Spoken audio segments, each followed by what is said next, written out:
Yo, what's going on, everyone? It's Brian and Jim here with DrinkABeerandPlayAGame. Welcome to another episode of the Power Hour, and today we have another very special guest for you. Yes, the guest this week. Very excited to have him on. You might have heard him from a slew of different podcasts back in the day of ones that aren't his, including The Biggest Problem in the Universe and The Dig Show, and his own podcast network where he has the 5-Minute Podcast, Science Friction, Asterios Kills a Kid, Porg Chatter, formerly Boomer vs. Zoomer, and his current ones of the Loudest Podcast and Christery. He is Asterios Kokkinos. Thank you for having me.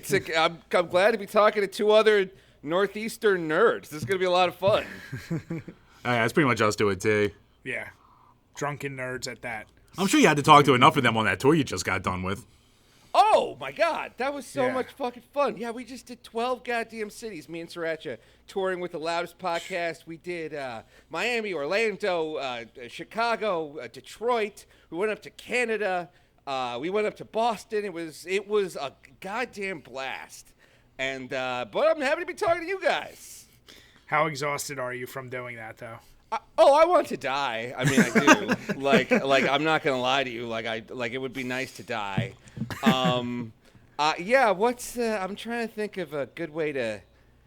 It's because it's just like I also work a full-time job in advertising. Oh. So I'd be working like 5 days a week, regular ass job, and then touring on the weekends. I'd be like working, I'd be writing commercials like on the train and shit. And yeah, it was just fucking tiring, but it was also pretty goddamn cool to see the whole goddamn country in one summer. Like, it was a lot of fucking fun. Is this something that you guys have been planning for a while, or is it more like spur of the moment? Like, let's just go out and do this. Well, originally, what was it? Originally, it was going to be me and my buddy Tyler, but unfortunately, he was going through some shit, and so he kind of didn't want to tour, which was like very understandable. And so like Sriracha, my co-host, kind of like filled in at the last minute, and absolutely crushed it. Was just like the absolute best. She's so funny and entertaining, and it was so much fun. Dude, that's awesome. Oh, yeah, Sriracha does not hold back either at these shows. Like, I was at the Philly one where I met Asterios, and there was a kid there who was, like, underage, and so his mom got with him. Oh. So as she's going off and telling all these ungodly stories and stuff like that, like, Sriracha doesn't care. She's just going off. And the mom's just sitting there eating it all up. She was one of the coolest moms I've ever seen, I think. Yeah, that's, I don't think my mom would have been like that. Yeah, because Sriracha's telling stories about, like, this disgusting guy named, like, this disgusting woman, actually, named Christine Weston Chandler, and, like, eating bodily fluids. Like, Sriracha's, like, really going off about this, like, one weird internet creep. and yes, and the mom was way, I don't know if I want to say cool. She was pretty cool with, like, hearing, like, the most horrifying shit ever in the world. Now, since you guys did this, do you think you're going to gear up for another time, maybe next year or later, a little bit later next year? Oh, let me see. What did we say? I think we said we will never go on tour again. I think that's what we. I think. Well, it's just tough because it's like she has a full-time job, I have a full-time job. We might just do we'll do a show in Boston and then come home.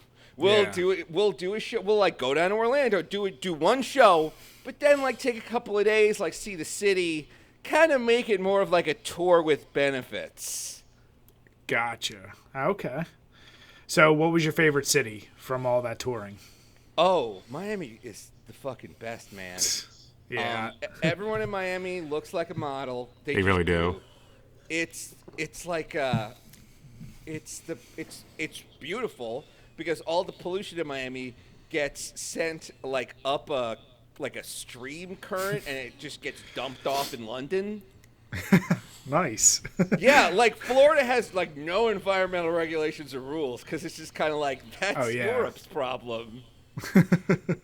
Yeah, Miami, there's no place better to make you feel depressed about how you look than when you go to Miami, and you especially go to the beach, you're like, holy shit. Yeah, Tampa did that too. Yeah, it's a lovely place, but goddamn. Yeah, I know. But really good food in Miami. Obviously, Miami Beach. Like, Miami Beach is one of the things that it, like, doesn't disappoint. Like, you think Miami Beach, you always hear, oh, Miami Beach is so beautiful, it's so beautiful. And then you go there and it's like, yeah, it is so beautiful. It's very beautiful. Orlando is always fun because Orlando is like the nerd capital of the country. I used to live in Orlando. For a long time, Orlando had the largest comic book store in the Northern Hemisphere. Really? Yeah, Orlando has multiple really interesting and unique barcades. Like, Orlando has a place called the Cloak and Blaster. Like, the bottom level is like a D&D tavern where, like, all the tables are also gaming tables. They have, like, a big bookshelf of books you can get. And then upstairs you can rent couches and play Xbox or PlayStation with your friends, like, by the hour.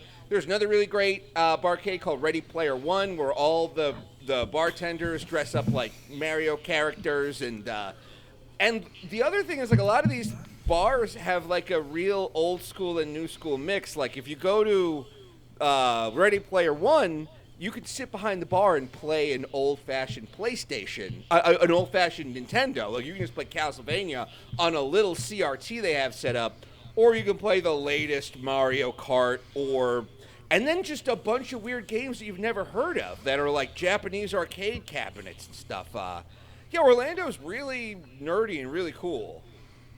Oh, that's right up my alley. Because lately I'm beginning to, and Brian hates me for it, all my random weird Japanese-only games that the ones that I can play without having to read Japanese, obviously.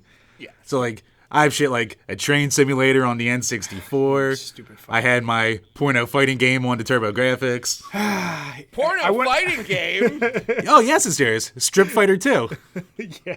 That's a really good name. Okay, wait. What's the plot of the Strip Fighter tournament? Like, why? Like, what are they fighting over? Is there like a grand Strip Fighter trophy? See, the problem with it is, unlike Street Fighter, you don't get an end sequence or even an end boss.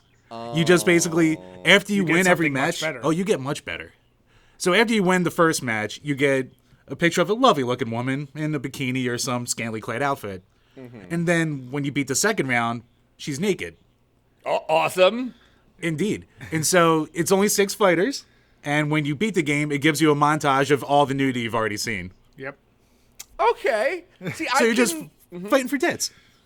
Well, if you're a kid, it's like that's gonna come in handy because you know that's long enough to masturbate to, like that closing sequence. Because it's like we didn't have like camera phones back then or the internet. Like, you couldn't just take like you had to earn this stuff. But it was all the sweeter because of it, boys. Oh, yeah. And it just to give you a little insight, when Jim and I played this, I caught him trying to beat off while we finished the game. Mm-hmm. And he tried. Yeah. Well, I tried and finished. Oh, okay, good. All right. Look, as long as the story has a literal happy ending, I couldn't be happier to hear that. No, that game was... What's disturbing about that game is, as silly of a concept that sounds, as Jim wanted me to try and play it. So we've already been drinking, I don't know, we're 6 beers deep. And I started playing it, and it's goddamn weird the incentive it gives you to want to keep playing and just beat it. You're like, well, I just got to see what the next picture is. And the controls are basically a Street Fighter 2 clone, so it plays kind of okay. It's a very odd thing, but it's just one of the many examples of the stupid shit Jim buys with these Japanese exclusives. And I wouldn't be mad if you didn't actually ignore all the good games you had and you stopped buying stupid shit. Like what good games? Oh, I literally any great game like BioShock. He refuses to play any of the Uncharted, any Assassin's Creed. No tits. I don't even know. Did you play any new Fallouts? What was the last Fallout you played? New Vegas. New Vegas. Okay, so I could pretty much name any major game that has come out in the past 6 to 7 years, and Jim probably hasn't finished it, but he makes sure he plays these goddamn Japanese exclusives that he's like, oh, but it's fun because you watch a flower grow and stupid shit like that. Wait, what's this flower game? Tell me more about this flower growing game. It's actually just called Flower. It's on PS3, PS4 if you want it. And basically you start off as a single petal of flower, and your goal is to go through these big open areas, collecting more petals of flowers to bring color and joy back into the world. It's actually a very nice game. This game sounds great. It is great. Nice common music. I like that Katamari game, too. I mean, I think it's cool that you're getting into all these weirdo Japanese games, because it's like, I mean, everybody plays Fallout 76 or whatever, or Gears of War 5. But like, you're finding all these weird hidden gems. I think it's cool, personally. Thank you. Listen, don't support his craziness, all right? I'm already doing it. I'm doing it right now. I just did it. He's a very good enabler, Brian. Thank you. I'm on eBay right now. A good enabler. Jim, he's going to be like our old buddy Doug, who just wants to see you hit rock bottom. Wait, with video games or with hardcore drugs? Hardcore drugs. With life. Awesome! Yeah! This guy sounds cool. He used to take so much joy in Jim, like not doing well on a class or on a test, and he'd be like, Jim, you just need to hit rock bottom, just do some hard drugs, do this, do that, and then we can build you back up. He was very unironically in support of me like starting heroin, which luckily I never got down that far. But he was like, you just need to do some heroin, hit rock bottom, ruin your life, and then we can build you and mold you into something better. I gotta say, it sounds like this guy wants like a rock bottom buddy. It does, I mean, yeah, I'm assuming this guy's not like dining out with the Queen of England. Like, I assume this guy is also finding new veins to do heroin in because the old ones have collapsed, much like his hopes and dreams. Is that true, boys? Actually, we haven't talked in about good 10 years, I'd say.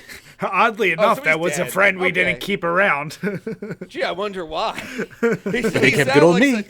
Sounds like such a healthy... He sounds like a real healthy addition to any friend circle. So listen, don't you put Jim down the path of the equivalent of doing heroin with these terrible games and supporting that collection. I'm going to say that's a false equivalency. Just putting that out there. I don't know that getting on the H train is the same as playing Japanese train simulator. I think they might be different things. Some have said that's the exact gateway drug for it. I don't know. They're both very addictive. And I might have to stay up to get that train into the station. People got to get there. Mm-hmm. Yeah, my co-host Sriracha, she's Japanese and she lived in Japan for a long time. She told me that if a train is late, like the people at the train station will go to everyone on the train and apologize and then hand them a ticket that says, I am so sorry. Please present this to your boss to explain why you are late. Oh, damn. Yeah, well, they take the train serious. Oh, sorry. No, that's it. What were you going to say? No, I was going to say the game, like, it's extremely strict with the rules. Like, you have to, like, if you hit the speed limit over, like, 2 miles an hour, you fail. If you're, like, maybe even a minute late to the train station, you fail. Yeah, like, it's very much, like, true to life with actual Japanese train routes, making sure that you run these routes on time. Yes. And hey, Jim, you should. It sounds funner because than if you can't handle it here in the digital world, Pretty how much the hell are any you going to fucking step up thing. and be a conductor? Right, exactly. His lifelong dream of going to Japan and becoming a conductor so he can write sorry. Because Jim would be the conductor that always screws over people, so he'd always be writing apology letters. Oh, I'd be perfect for Philly's train system then. Yeah, exactly. Philly is another great city. I love Philadelphia so much. It is so, like, the big parts of it are big and beautiful, and then, like, the small rural parts of it, like, are really homey and small towny. It's like the city that's also a small town. What do you guys think of Philly, though? Is that just me? Is that like my rose-colored tourist goggles? So, I'd say back in the day, we obviously had the worst, and I can't say it was unjustified, but we had the worst reputation for the city. The city was a shithole, and it wasn't that good. I know that. I mean, I like that it's kind of like a degenerate place, but like I also it's a degenerate place full of horrible people with some really nice architecture. Yes, it is. Oh yeah, and as of late though, it's become so. I don't even know what the right word is. Artsy, like foodie, like it's become kind of different. And I do agree with you. It's one of those cities, like, because for my work, I travel a lot to like Baltimore and other cities.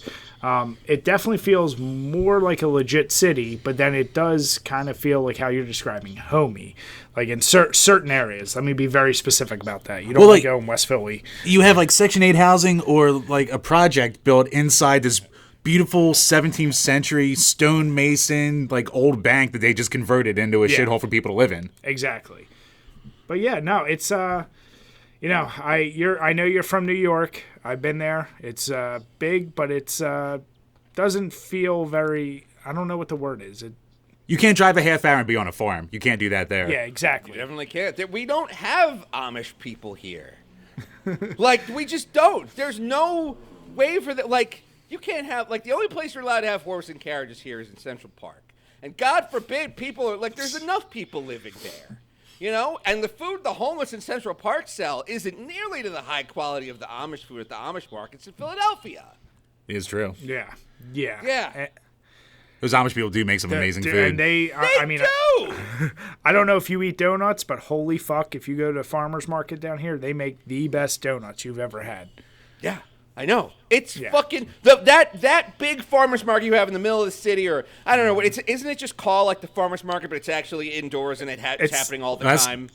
That's the Reading Terminal, we also have the Italian market, which is in South Philly, which is like it's a holdover because half of it's like Mexican food at this point, but it's just this gigantic thing that like destroys traffic in the area for like 6 hours a day every weekend.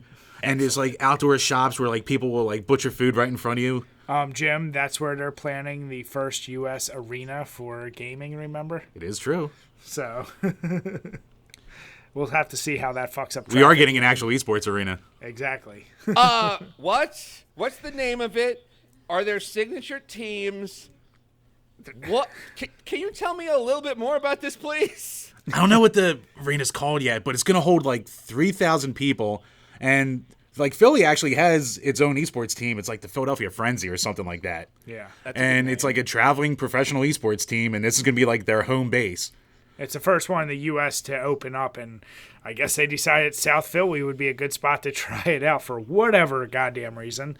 As if we're not congested enough down in that area. God. It'll be very interesting to see if this is just it actually thrives or it flops.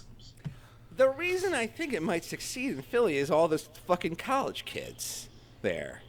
Like, you have them at the ass. Every other building is a fucking college in goddamn Philadelphia. It's ridiculous. For a bunch of people who are so dumb, they sure have a lot of college students.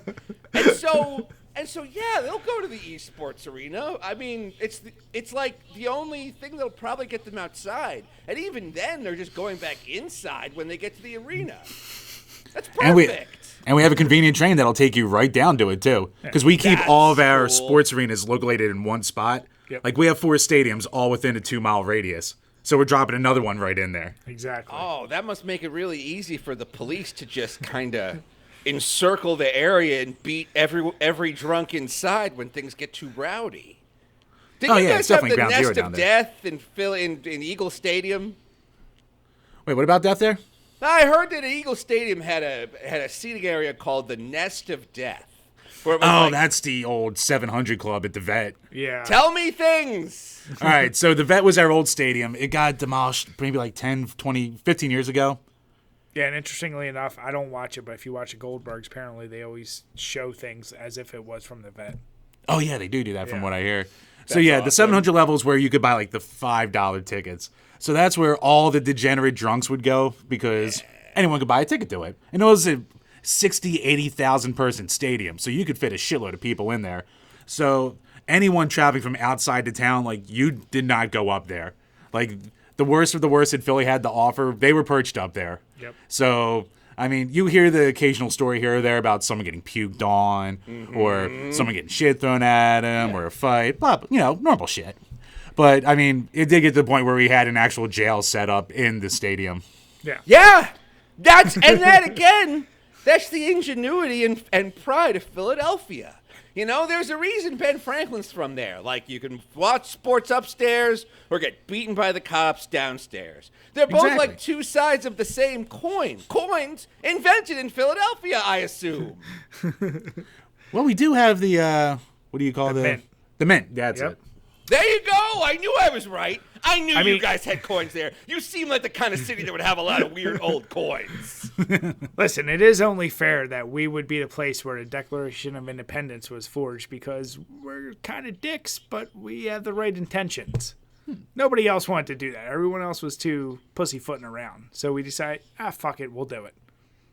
Well, you got to think to yourself, like, the ultimate rowdy assholes were the original, were the rebels that started the country. Like, that's a real big fuck you to just be like, fuck you, king, we're our own thing now. Yeah. It's just like, exactly. Yeah, you got to have, like, a real big swinging dick to do that. It's Philly pride right there. Yeah, exactly. So, dude, when I saw you, doing a lot of, like, your Twitch streams and stuff like that, you're using everything off your PS4. Like, do you dip into the old school stuff with, like, collecting or buying the mini systems and all that shit? Or you like more keeping up with the more recent times? Man, those mini systems are so fucking cool. Like, whenever I see them, I'm always so jealous. It's just, I'm a dude that's just really busy, like, doing podcasts and content and stuff. I don't play a ton of games, but let me open up my Steam library. Recently, I've been playing the new, and by new I mean like 2-year-old, BattleTech game. You guys are familiar with BattleTech at all? Is that like the big mech fighting game? Yeah. Okay. What they did, like, ever since the 2K games XCOM came out, a lot of other game companies are just kind of like, it's XCOM but blank. Like there's like a famous one that's like, it's XCOM but with alien mutants. And then Mario Rabbids, like Raving Rabbids, is like, it's XCOM but with Mario. And so BattleTech is just, it's XCOM but with giant robots. You've got your move phase, your action phase, characters get abilities, there's permadeath, you have to manage an economy, there's like a time dilation system. And by the way, BattleTech, this game is not very fun. It is not. I've played, according to this, it's been on my computer. It's been running for 97 hours. Now, I don't think I've played 97 hours of this game. I think that's probably like, because my computer is, sometimes it'll try to update itself without me, even though I've put it to sleep. It'll wake itself up, try to update itself, but the update will fail, and then it'll just be on all night. And I'll wake up and I'll be like, God damn it, computer. Like, I told you to stay asleep. Yeah, I've played a lot of BattleTech, and it's not great. It's just a lot of spraying and praying. It's like, I really hope this laser hits this guy. Oh, it didn't. Maybe I'll hit him next time. There's not much tactics. It's just very RNG heavy. And but I like the giant robots. I'm not gonna lie to you guys. These robots are pretty cool, boys. So is it one of those games you get more pissed off at yourself? You're like, why do I keep playing it? And then it gives you just enough you're like, oh, I won. Ah, fuck, I'll just keep going. Yes! That's exactly what it is. And the other thing is, it's turn-based, so it's like, all right, like what I was doing before you guys called is I'm trying to edit a video, this series I do called Waifu Wars, which is where I get anime nerds to argue about whose cartoon wife is the best. and these disgusting freaks really do get off on these goddamn cartoons, and they're like, and then some of them are underage. It's like, oh, she looks 16, but she's actually a 900-year-old vampire who was just bitten at the age of 16. Yeah. So she reads a 16, but it's just like, just say you're jerking to a 16-year-old. Just own it. Oh, that shit's so those disturbing. Sick degenerates. God damn it, Jim. Yeah. Stop going down that hole. Although I shouldn't be one to talk, because again, my girlfriend, she's Japanese, and so she's into all this Japanese anime content. She got me addicted to this show called Food Wars. Have you guys heard of this Food Wars show? I've watched me a shitload of Food Network, but I don't know Food Wars offhand. No. It's the best of both worlds. Okay. Go on. It is pretty much every episode has some sort of cooking competition between the students at this at Japanese most prestigious culinary school. So it's like animated food making competitions. You learn a lot about cooking. The food is beautifully drawn. So it's a lot like All right, so you were talking about your food wars. If you want to finish that up, and then I got to hear about this guild of yours. All right. Okay. So, but when people taste the food these kids make, the food tastes so good that their clothes explode off their bodies. Go on. So it's just nonstop, and this is the best cooking school in Japan. So it's just nonstop clothes explosions after clothes explosions after clothes explosions. And the food also makes them make noises that sound eerily similar to the noises one might make when engaging in biblical exploits. Coitus. Coitus, yes! I was going to say that! Oh, my God. Wait, is this the same show? I've seen memes where, like, a chef is preparing something, throws meat up in the air, unsheaths a sword, and then all of a sudden it comes down perfectly in a bunch of little slices? Or am I thinking of something else? You might be thinking of something else. I mean, there's been 1,000 food-related anime, too. Yeah, they like that. Like, once there's, like, one successful kind of anime, apparently they just make, like, 50 more. It's, like, a very, like, copycat kind of thing. But yeah, this Food Wars show, you guys got to check it out. You got to check it out. I want to at this point now. And Brian, you've never even been a big anime guy. He just talked you into it. That's your gateway drug. I mean, clothes exploding off people, almost making sounds like post-coitus. I mean, how could I not? Look, all you got to do, watch one episode, just watch one cooking fight. And if you're not into it, then you never will be, because there's been 4 seasons of this. God damn. Yeah, it's a lot. The food wars never end. You've convinced me. Yeah, I think after Adult Swim kind of went down the drain, like that was when I was in my like peak anime watching. Then when that went away, I kind of went, I guess I'm done doing this. Now Jim just watches hentai. Do you? I mean, not exclusively, but Awesome. actually, there's a good phase for a while there. A good chunk of my like early 20s was just, whew. I had my go-tos. Damn it, Jim. What? Right, they're perfectly crafted. Fuck. All right, so go. All right, Asterios, you were mentioning right before we hit record. There's a game you want to talk to us about, so I'm curious to hear what it was. Oh, okay. Well, you guys were talking in the break. You guys were talking about one of you was addicted to one of those character collecting games. It's like a Marvel card game where I'm guessing you're like, is it a character collecting thing? Do you like open digital packs of cards and look for like an ultra rare Cyclops? Yep. Exactly. Okay. Yeah. Character collecting, which is another It's another thing we stole from the Japanese. Like, that's where the character collecting thing was invented, with these goddamn anime schoolgirl singing competition games. Like my partner Sriracha is addicted to this game where you just keep opening up pack after pack of these digital schoolgirls, and they all sing in these tap-based singing competitions. It's kind of like Elite Beat Agents or Rock Band, but for your phone and with panties.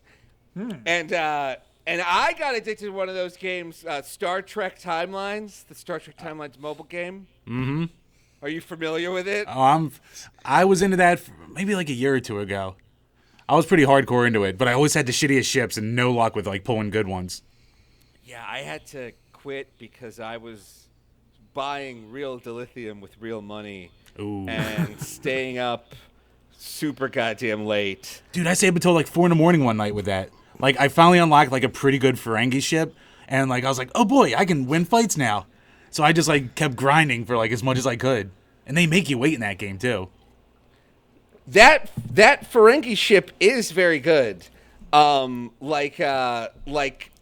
Because interestingly, that's kind of like a plot problem with Star Trek: The Next Generation. So, fucking Star Trek: The Next Generation, their whole thought was they're like, the Ferengi are going to be the big bad guys in our show. It's going to be the Ferengi.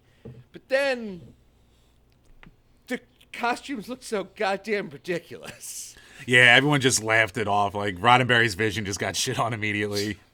Yeah, exactly. And you can tell it's like a real Roddenberry thing because it's super anti-capitalist. Gene Roddenberry, the guy who, like, stole half the royalties to the theme from Star Trek from a guy. Like, Gene Roddenberry, television executive who will just make garbage. He's like, I'm also a hippie. Like, so L.A. And, yeah, so he wants the Ferengi to be like the ultimate anti-capitalist bad guys, but then the actors are all ridiculous, and they're all playing it like, I'm the Ferengi. And so eventually they're like, we're going to make them comic relief characters. But they already established that Ferengi warships are like the most powerful ships in the galaxy when they thought they were going to be the ultimate bad guy. So now there's just this thing where it's like, look, these Ferengis are a bunch of silly baby boys, but watch out for their ships. They have terrifying warships. Yeah, they have these gigantic disruptors that could destroy a galaxy class in one shot, but they're also 4'5" Jewish stereotypes. Yes, that is exactly right. They are very anti-Semitic, but very pro-Latinum. Oh, extremely. And so the way they kind of write it off in the show is they're like, well, they need these super ships to defend all the cargo they're trading. It's like, I can't think of anything more vulnerable than a cargo ship. I mean, if you see a guy wearing cargo pants, he's a really good target. You know what I mean? Like a cargo plane. It's not like that cargo plane has, like, super turrets on it. It's a big cargo plane. So I'm wearing cargo shorts right now. What I should be doing is carrying a gun on me at all times. Much like the Ferengi before me. Yes, you absolutely should, obviously. You should just have a gun in each pocket. That's the point of those cargo pants, man. That's a good point. It's definitely not because I can't wear a purse and I need stuff to carry my shit in. It's too convenient. Not at all. Jim, where else are you going to store your beef jerky? Look, I need my beef jerky with me, all right? I need my snacks. Jim, does it piss you off at all that high school teacher who assigned you a certain project? Oh, God. All right, so you'll like this, Asterios. In high school, it was social studies. So the teacher's walking around, and he's this old racist. And he's just walking from person to person, giving a topic that he thinks they'd be good at. So he walks up to me, and this is the exact line. He's like, here you go, you look like a nerd. Here's Star Wars. Or no, Star Trek. And I was like, oh, I'm feeling a little bit profiled here. I mean, it's 100% right. And I am the man for the job, but goddamn. So he was right all along, Jim. Some could say he was. Maybe hit on the right stereotype there. I like, though, how when you describe that story, you're like, I kind of took offense to it. But I'm like, why? That is you. It was me. You just weren't willing to accept it back then? And, yeah, I was still in a little bit of denial back in the day. I mean, I knew what I was, but it was still like, did you just have to give it to me like that? You're like, my mom says I'm cool. Oh, my God. But you know what? It was a really easy project for me. I just shit that out in 5 minutes and got my goddamn A. You son of a bitch. But yeah, actually, Asterios, what do you think? If Roddenberry lived past season 1, do you think Next Generation would have lasted with the way it was going? Absolutely. Are you kidding me? No. No, like a million goddamn times. No, because the people that worked on it spent like they spent their entire childhoods like obsessing over Star Trek. You know, it was like Star Trek came out in the late 60s. Next Generation came out in the 80s. So like these people, all they did was go to conventions and think about what would ships do and all this stuff. Like Roddenberry does it. Like, yeah, he wants the money and he probably cares a little bit about Star Trek, but he wasn't like as passionate as as like the writers like Ronald D. Moore on the show. You know what I mean? So I think it was probably for the best that he stepped away. It's unfortunate the way he stepped away was off this mortal coil. But I do. You gotta. That's my take on it, boys. You mean we missed out on having more trips to the tribal African planet? Oh yeah.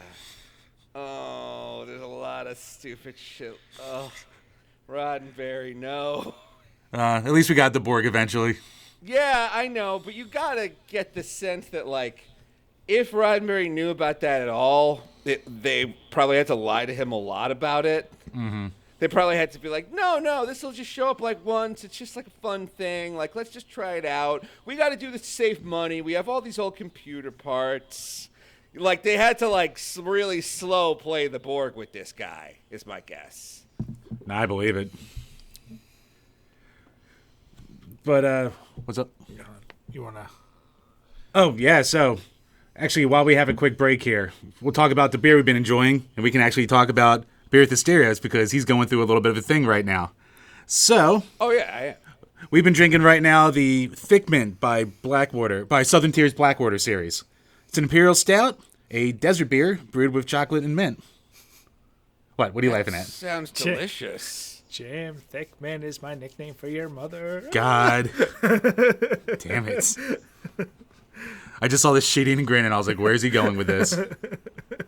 You're drinking mint chocolate chip beer? Uh-huh. This is the best thing I've ever heard in my goddamn life. And it's 10% alcohol, too. Yeah. And it goes down like candy. Oh, I love it. It's friggin' delicious. And what you'll really love is it's brewed out of New York, out of Southern Tier.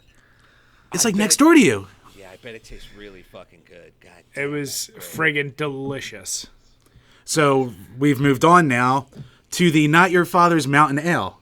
So if you know anything about them, it's the small town brewery. They got big on their Not Your Father's root beer, which is basically root beer soda with booze in it. Yeah. So this is Mountain Dew with booze in it. Yeah, they do a copycat of basically every major soda brand, and their bottles, like Jim has here, are about 5%, but you can get the big bomber bottles, and they're usually 10% as well. They're always really delicious, but super sugary. So depending on if you like it or not, it really does just taste like Mountain Dew with alcohol in it. Mm-hmm. So pretty That's damn... perfect. Exactly. A lot of people already add alcohol to Mountain Dew. That's Exactly. great. That's how I drank whiskey us. for about a good year straight. Mm-hmm. Also gained about 15 pounds that year, but, things happen. Jim, let's be honest, it wasn't just that. Well, I mean, it was the 17 pizzas I would eat with it, but that's neither here nor there. Yeah. All right, so let's hear about this sober challenge, because I'm dying to know, because Jim filled me in briefly, but I want you to fill us in. Oh yeah, I was looking for a way to goose my podcast's numbers, and so I came up with the idea that if my co-host could double our downloads in a week, that I would go sober for a year.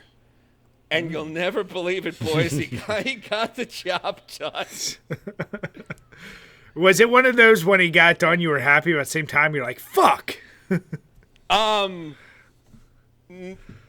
Yeah, because I just didn't think he'd be able to pull it off. I'll be honest with you guys. I was like, double in a week? That's not going to happen. That's not going to happen. I'm not super worried.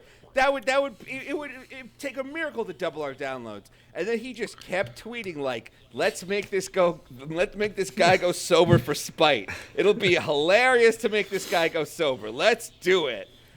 And yeah, the whole internet was like, yes, let's torture this guy. And now they are. And my girlfriend still smokes hella weed, and she's always getting drunk. I'll go out with her, and she'll kill a whole bottle of wine, and I'll just be like, I'm so jealous. So how's it been going? Has it been going harder or easier than you would think going in? It's both. Most days it's easier. It's just when I'm at a party or I'm around people who are smoking or drinking, then if I'm not around it, it's very out of sight, out of mind. But when people are passing around a big 6-foot glowing skull bong, it's I wish I could hit that big glowing skull bong where the eyes glow red when you take a hit. How many months are you into this now? I think I'm 6 months sober.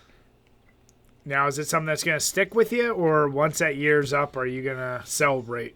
I don't know. I've lost a lot of weight and saved a lot of money. But, on the other hand, drinking. Yeah, exactly. So it's you know how it is, boys. It's difficult. It would be tough to be drink a beer and play a game if we decide to go sober. Yes, Yeah, exactly. Sitting here talking about memories of beers. We're like, hey, drink a water and enjoy a game. Now, I hear you. I think, I mean, at least when I saw Jim put that, I was glad to hear it was more of a bet thing versus like, hey, I was really at a bad spot and needed to go sober. Yeah, you actually like side-eyed me like, are we going to ask him this guy about it? I'm like, no, it's cool. It's a bet. Yeah. But no, I feel like every time I've met people who either stop smoking, stop drinking, it's one of those deals where you realize after a certain amount of time you don't miss it, unless there's those hard moments like you're describing. So I'm just curious, with your mentality, are you like, you know what, once it's done, then maybe I'll just enjoy drinking once in a great while and smoking or whatever? Or is it going to be like, you know what, I'm already cold turkey, why go back at all? Oh, God, no, I want it so bad, even right now. And it's been 6 months. In a year, I might be like a gibbering maniac for the boo. It's tough, boys. It's tough. Yeah, because what do you call it? Like, I used to be a big pothead back in the day, and I stopped it for work and shit like that. And, like, one of the weird side effects I found is, like, I can't get into, like, hardcore into any new music. I'm not just saying, like, today's music, but just any new acts in general. Because, like, I went from being so open-minded to just being, like, stuck in a certain spot. So if you had any weird things where, like, things you'd be more acclimated to easier, you just have no interest or you just can't do it being sober? I definitely agree with you about music. Like, now I kind of don't see the point of seeing live music. It's like, yeah, but I'm not stoned as fuck or drunk as hell, though. Like, what am I going to do? Just listen to these guys. Like, it definitely makes music better. It makes Netflix better. It makes food better. It makes parties better. It makes everything better. It does make sex much worse, I will say. Being drunk during sex versus being sober during sex. Being sober during sex is a lot better just because there's a much fewer chance that you're just going to, like, drop your partner on the floor in the middle of it. Just like a big sack of potatoes, like a bag of hammers. Just hear that skull crack against the headboard and just go, okay, well, I guess we're done having sex now. Sorry, I'm real fucked up and drunk and on drugs. But your performance was so good during it until that point. Yeah. Yeah, but that's the thing. But it's like, it's a marathon, not a sprint. With this stuff, I mean, most of the time. Sometimes I get excited. Sometimes it's a sprint. But like, we're all adults here. We're all adults here. But you know what I'm saying? It's just like, yeah, girls definitely do appreciate it when you're not so drunk that you just like throw up on them. Like, you know, they like that. Wait, especially during sex, they find it very erotic to not be pooed or peed on because you're drunk. Actually. Great story. Not from me, but a buddy of ours who will remain nameless, on his wedding night, he was extremely drunk at his wedding, so they decided to consummate the marriage, and halfway through, he had to run to the bathroom and puke in the tub. Mm-hmm. Yep. Which is a great way to start any long-term commitment like that. Wait. Is this a Philly couple, though? Oh, yeah. Well, then you know what? I bet that girl was super cool with it. She was just like, oh, you. Yeah, she was like, oh, you gotta go puke. Hey, let's have some more sex. And then let's go to Manioc and Yaden. Fucking Manioc. Yeah. Let's go to Pasagenos.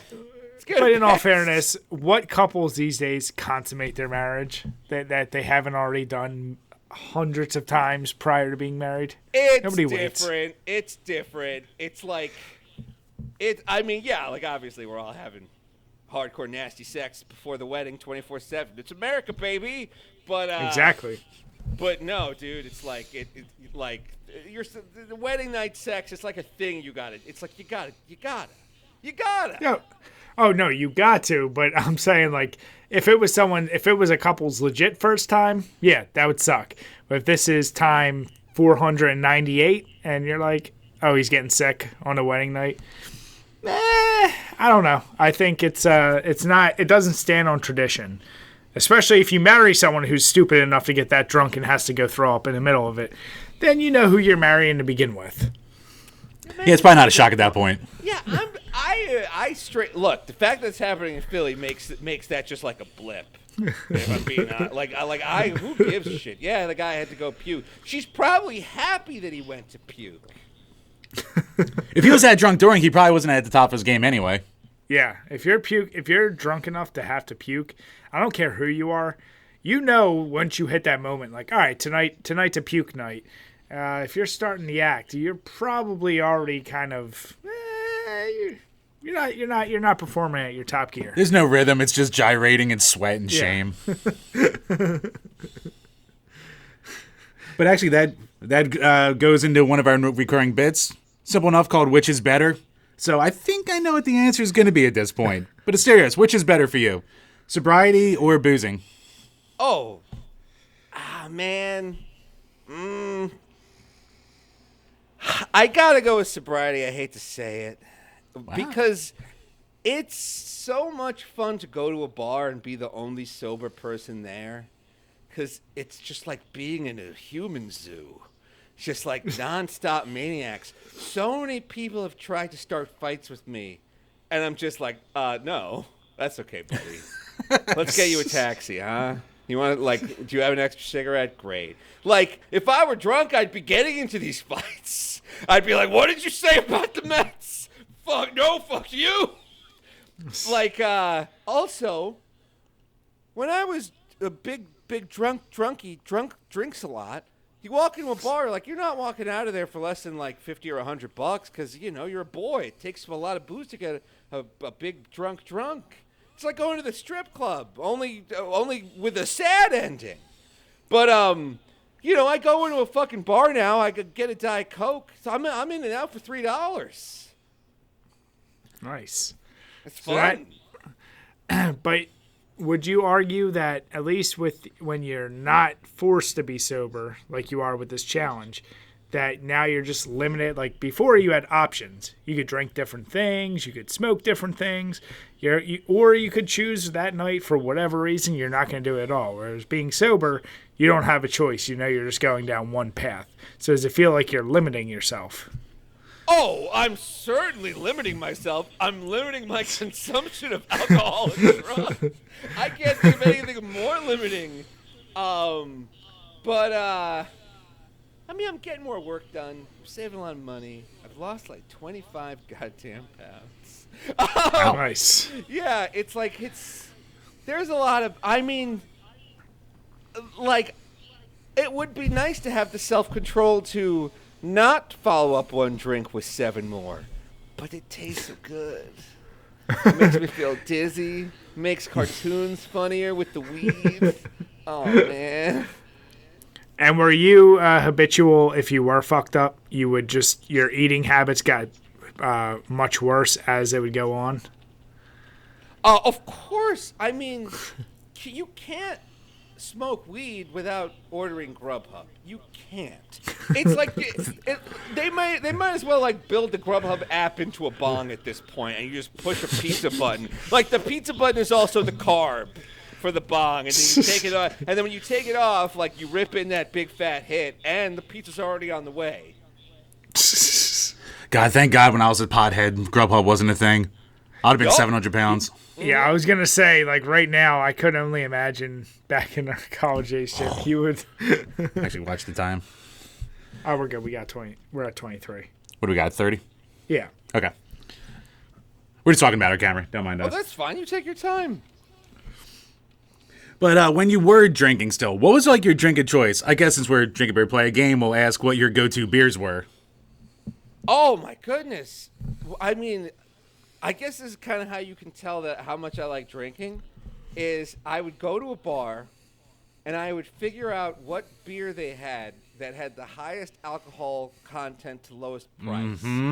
Yeah, like that bar in Florida, Ready Player One, had like a phone book of beers, and they had another place called like World of Beers, and it's like this has the most beers ever that you could have because you know Florida gets a lot of shipping and cargo containers, and also Florida has a lot of breweries because it's like a consistent like the Cigar City. Yeah, Cigar City, like they're down in Florida. There's like a bunch of breweries in Florida. So I would get out my little calculator app and be like, well, this is 9% alcohol, 16 ounces, $4. But this is 20 ounces, 7% alcohol, $3.50, and I got it figured out, and I would just drink all those. Like, that's how I went by. That would be a genius idea for an app, like the beer value calculator. Oh, my. You just put in that. price, ounces, and ABV, and give you a score. I like that. That is a brilliant idea. You should do that. I can't do apps. I'll give it to you. That's a great. Oh, we'll fucking find someone idea. to do apps. That's a great fucking idea. You should absolutely do that. Actually, I'm right there with you too because, like, I play in a band with my brother, so we played this place last night. That was a BYOB place. So I brought this variety pack with me, and I'm like, okay, I'm gonna drink all the high alcohol beers first, so I can sober up drinking the weaker alcohol beers by the time I go up and play. Not realizing, I'm just going to get drunk and maintain that the entire time through the night until I go up and shit the bed. Which is exactly what I did. But luckily the sound mixing was kind of bad, so no one could hear me anyway, so I lucked out. But, like, I do the same thing. I go to a bar and I specifically look for the highest alcohol content, going, I'll spend less in the long run if I just get myself drunk off less drinks. Yeah, and you'll get drunker faster, which is like the ultimate. It's like, I don't got all day to get drunk, guys. I'm here to drink, not here to, like, eat peanuts. Although I will eat the peanuts. I do like the bar peanuts. But, like, I am also here to drink. God damn it. Get me drunk. Let's go. Chop, chop. I got nothing to do. Let's go. Now, were you a guy who can do the casual, like, have 1 or 2 beers as a nightcap at home? Or if you have one, you have to have, like, 30? Why would you stop at 1?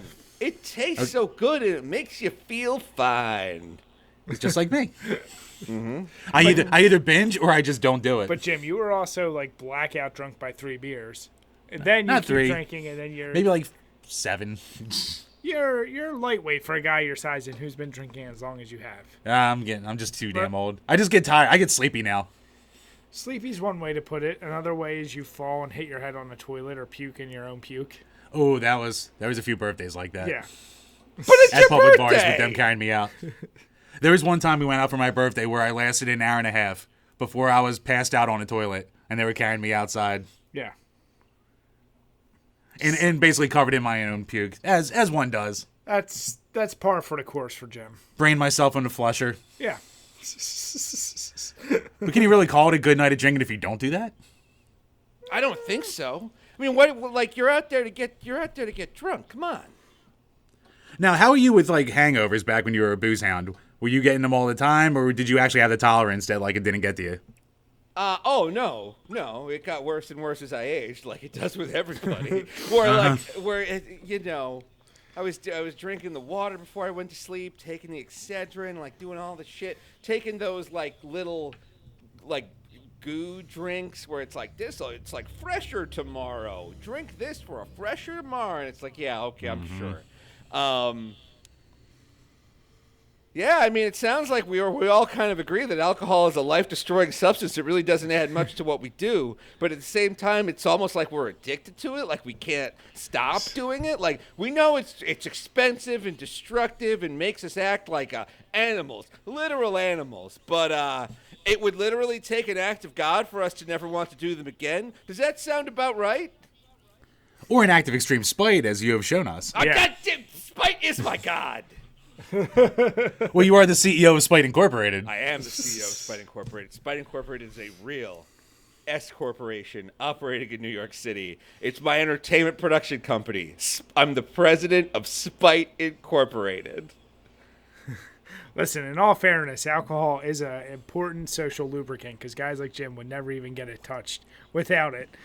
What about the apps? You can't use the app. Like when we were kids, I get it. Like you got to go get drunk enough to work up the courage to say hello to somebody. But like now with these apps, you got the apps. But when I was single, we didn't have Tinder back then. That's the That's what I'm problem. saying. I was like now. the last bastion I'm of not having to saying actually then. talk to people. Yeah. Yeah, I didn't have no.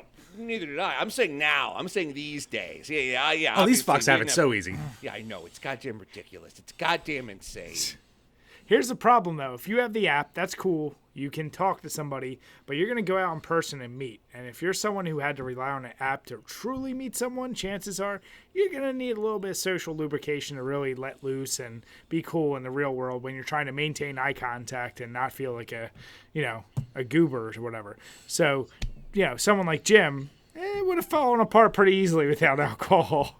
Look, Brian, it all depends on the quality that you're shooting for, too. Exactly. There's that too. If you're a man with needs, you're not going to be, left swiping on a lot of options here. We know, Jim. We know. I mean, but look, if you're at a bar, you're drunk, you spend 20 minutes talking to a girl only to find out she's got a boyfriend. It's like, that's not going to happen on Tinder. The context is clear. We are here to meet and have sex, and there's no question about it. And it's just like, you meet the girl at the bar. Yeah, you have a drink or two to chill out and shit.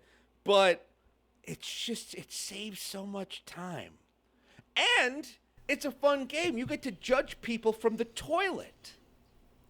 That is true, too. Mm-hmm. Now, you sound like you enjoy a little bit of people watching. Now, one thing that my wife loves to do is go down to Atlantic City, and when we're at, Harris, it has the pool bar, right? Mm-hmm. Oh, so we're at Harris. Yep. Has the pool bar. But right outside of the pool bar is the food bar area with tons of ample seating where you can just plop your ass down there and watch the parade of drunks ruining their life and trying to get laid, coming in and out, getting in and out of fights, guys punching their girlfriend in the face, guys punching each other, guys being thrown out by security. It's the best. If you're a people watcher of just drunk shenanigans, that's the place to park your ass. You could not be more correct. There is something that is like in Boston. They used to call it like the 2 a.m. show, when like at 2 a.m. all the fucking drunks would just pour out of the bars all at once. What's the curfew in Philly? 2 a.m. 2. And then there's the stupid after-hour ones. There's a like few a after handful hours. After hours that will say till what, 4? About or is it just 4-ish. 3? I can't remember if it's 3 or 4. Yeah, I mean, there's only a handful of them, at least back in the day. Yeah. But I think it was like 4 a.m. for that. But what's funny is every time I've gone to cities where there is no limit, you're probably you're most likely seeing true degenerates who are out till 4 or 5 in the morning, or bachelorette or bachelor parties. You're not seeing like common people being out that late. Yeah, you're definitely right about that. I mean, like New York has like 4 at a minimum, and at a lot of times, and a lot of times, and that's just kind of like. Or you can also go all night if you want to. Who gives a shit? I think like that's New York's policy. Yeah. And the people that are there after 4 a.m. that's a real sad boy parade. That's a real like carnival of the damned happening. You are absolutely right about that. That's basically like that pigeon woman from Home Alone 2. Yup, it's exactly like that picture. In fact, I've seen her so many times. He's seen that exact woman. It wasn't an actress. Yeah. No, I know. You know that documentary, Home Alone 2, starred President Donald Trump. It's all about the turtle doves. God damn it. Now, with New York, does that apply to the strip clubs too, that they can just be open all night? I honestly don't know. I haven't really done a lot of the New York strip club thing. But it's also like I'm not going to be there at 3 a.m. I'll be asleep. Like if I'm going to go to a strip club, I'm going with my girlfriend. It's like, well, me and her aren't going to roll in there at like 2 a.m. It's like, oh, we'll go at 9 and then we'll get dinner, or we're going for a birthday party. You know, it's like shit like that. Yeah, it's a good point, too, because 2 a.m. is a deadline, but even the people who stay until 2, you're just looking around like, ooh, you're the ones who basically live here at this point. Yep. Yeah. Mm-hmm. Yep. The regulars. And they're like very irregular regulars. Dude, what do you call it? Actually, I remember I used to be big into this tabletop game called Hero Clicks. Oh, yeah. Do you know of it? Yeah, of course. It's all right, awesome. Nerd chess, yeah. Yeah, exactly. So I used to go to this one comic book shop every Tuesday, do the local tournaments and shit like that. No, I won my fair share of limited editions, I'll have you know. You never beat me. Awesome. So, as you go to these things every week, you build a rapport with certain people who are there because you see them all the time. Become casual buddies. So one of my favorite nights is I'm out with a couple of friends at a strip club, and all of a sudden one of the guys from the night comes in, but he's holding flowers, and I'm going, oh no. And he goes to the bar. He's sitting at the bar with his flowers, talking of his favorite girl there. And eventually I walked out. I was like, hey, hey, buddy, how's it going? And he had that look on his face of just instant, oh, no, you caught me. You see me in my element. I mean, Yeah. That's horrifying. That's horrifying. What you just told me. I hope we can all agree that that's horrifying.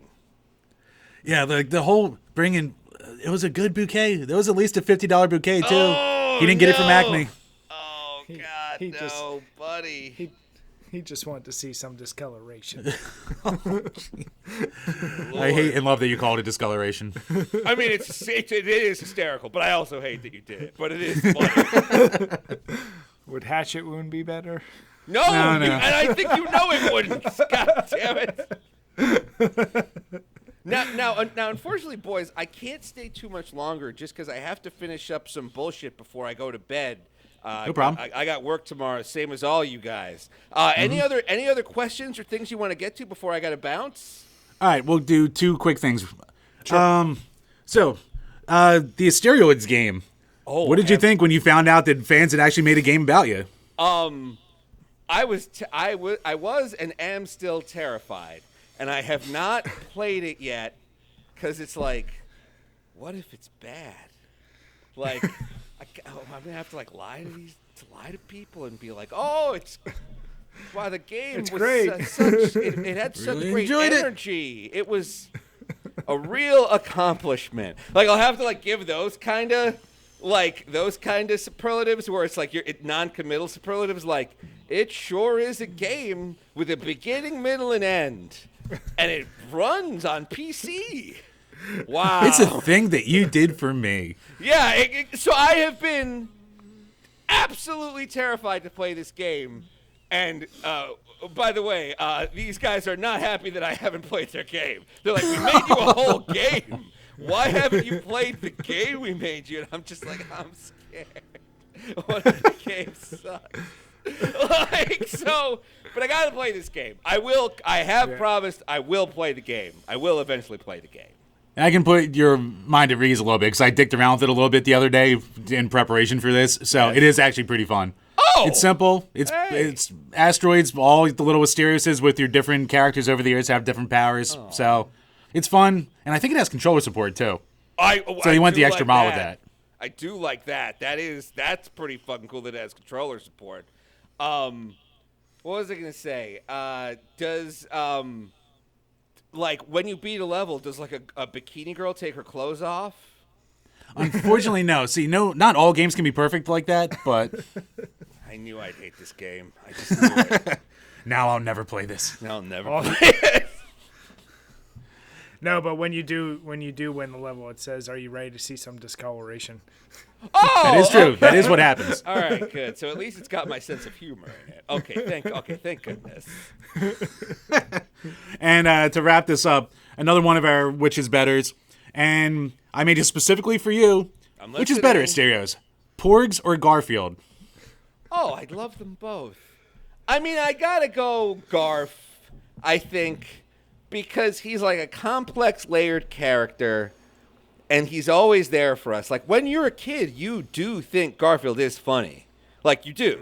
Like, I read the shit out of the books. Yeah, you're stupid. You're a kid. Like, you buy those Garfield treasuries, and you're like looking forward to the newspaper. Like, oh, let's see what Garfield's up to. And you watch the cartoons, and then when you get older, it's fun to just meme about Garf. It's fun to call him Garf. He hates Mondays. He loves lasagna. He's living with an incel. Like Lyman, the former guy that lived with him, is dead. It's just it's Garf. He did disappear. Yeah, he did disappear. Where'd he go? What's up with Lyman? So Garf is the gift that keeps on giving. And you got Garfield Eats out of it. Yes, and we got Garfield Eats out of it, which, in case you're not aware, listeners, is a show. Not a show. It's a restaurant in Toronto. It bills itself as the world's first Garfield-themed pizza restaurant, and they make pizzas in the shape of Garfield's head. Only the guy that's come up with the idea is an insane rich daddy's boy, so no one is telling him It's a terrible idea. that some of the shit he's doing is stupid and fucked up. So like he puts out all of these ads where it's like, you want to try Garfield's secret sauce, huh? You want to get Garfield's secret sauce in your mouth and all over your face? Get Garf's secret sauce on your lips. Num, num, num. And it's just like, he doesn't have anyone around him who's like, yeah, it sounds like you're talking about cum. Like you should really, you shouldn't talk about cum this much. Or just commit to it and be like, each pizza pie has an ounce of Garfield's cum. Like, give me one or the other. And did you say, like, the sauce was like some orange goo? It wasn't even, like, pizza sauce? Yeah, because the thing is, this guy also, like, fancies himself like a culinary, like a foodie type. So he's like, Garfield is orange, therefore I'm going to have a citrusy orange-based pasta sauce, Italian sauce, like as for the pizza. I don't know if it's pasta. I don't know what the fuck kind of sauce you put on pizza. Tomato sauce. He's like, I'm going to have like an orangey tomato sauce. And look, I'm sure if some amazing 3 Michelin star chef made like a citrusy tomato sauce, it would be good. But this guy's just tastes like ass juice. Like it tastes like a big can, like an old can of ass juice too, where it's just like this ass juice has been in the closet for a long time, and then the thing is, but the crust is also like gas station quality crust. Like we did a show in Toronto, and so I'm like, oh great, I'll try this goddamn Garfield pizza, and I'm whacking the crust on the ground, and it's going like slap, slap, slap. It's it sounded like shit on a shingle. It was real bad stuff, guys. Oh God, that sounds wretched. Yeah, and the last thing I'll say is, then they have a thing called the Garfuccino, and it's like, oh, okay. I guess you can call anything. Sure, Garfuccino, and but they're also like, yeah, it's orangey. This is also orangey, and it's like, what? So what it tastes like is someone made a cup of coffee and then poured some orange juice in it. It tastes like what a kid would make their mom on Valentine's Day. Like, mommy loves coffee and orange juice. I'll put them together. Oh God, that sounds terrible. Yeah. And let me guess, this jackass wasn't even smart enough to be like, all right, well, if I'm making a Garfield pizzeria, if you will, I'm gonna make like a lasagna pizza. No, he's not. He sells lasagna, and the lasagna tastes fine, and the spaghetti tastes fine, but it's not Garfield-shaped lasagna, which I've interviewed him multiple times, and I've told him again and again, we want a Garfield-shaped lasagna. Yeah, Garfield likes pizza. Who doesn't like pizza? Garfield will eat pizza. But he's synonymous with lasagna. True or false, boys? Oh yeah. Yeah, exactly. That's all he eats. Yeah, for sure. It's all he gobbles down. He gobbles it down by the panful. Can you imagine if a friend of yours pulled out like a Pyrex pan of lasagna and was just like, I'm going to go to town on this with my hands? Like, you'd be like, this is a fucked up guy I'm friends with. You'd be like, I'm definitely in Philly. This is definitely a Philly guy here. Or a New Yorker at 3 a.m. I guess. I mean, we are monsters. And you did pay $37 for that small piece of lasagna too. I paid 52 American dollars for a small pizza, a piece of lasagna, and a Garfuccino. Oh God. Yeah. Fucking all worth it, right? I mean, thankfully 57 Canadian dollars is like $3 American dollars, but it's still like $3 too many, boys. No, I believe it. And that was probably the only $50 that guy made all week too. Yeah, I know. Well, but the thing is, I'm there, and a little kid walks in holding a Garfield doll. Oh. And I'm just like, no, you son of a bitch. This kid, you've sold this kid on the dream of like, Garfield lives here. This is Garfield's favorite restaurant. Garfield loves food. None of this food would be bad. And then he's just like, Mommy, why does this taste like the pizza at 7-Eleven? Mommy, help. My dreams are dying before my eyes. Mommy, why did you do this to me? You should have protected my dreams, Mommy. You know? You know, Well, like at kids least- do. At least thank God he didn't have the money to get the licensing to make like a Chuck E. Cheese out of it almost, so he could really crush children. Yeah, that's a good point. Because I don't think any kid is walking to a Chuck E. Cheese with high expectations of the food. You're there for the games. It is true. Exactly. Yeah, that's why you're there.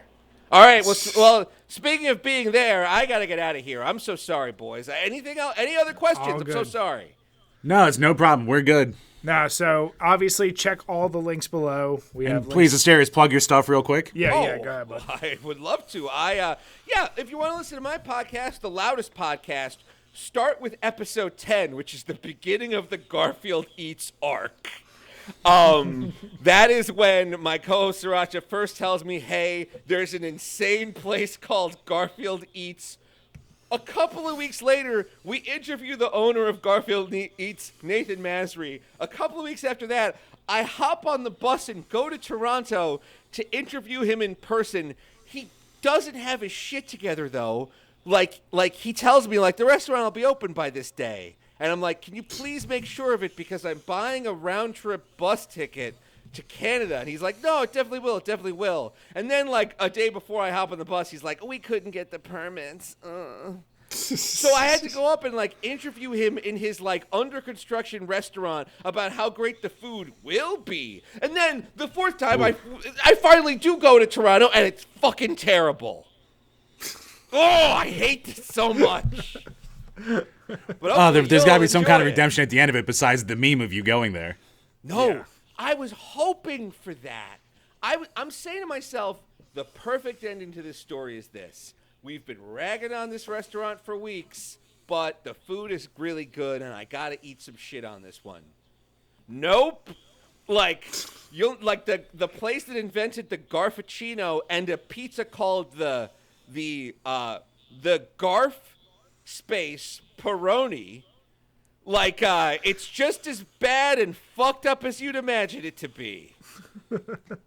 That's just everything just about that's disappointing. But also, isn't there a certain Patreon page they can look you up at? Well, if you start with the loudest podcast listeners, like you give it because it's on iTunes, it's on Spotify, it's free. I put my heart and soul into every episode. I have so much fun, and if you enjoy it, you know, hey, look, you could check out patreon.com/stereos. We put out a lot of bonus episodes. We have at this point, we have a library of 3 years worth of bonus podcasts and videos, including crazy stunts like me playing Dungeons and Dragons at a strip club with strippers behind us. With roses in your hand? Obviously, I mean, you know, they're my friends. The strippers are my friends.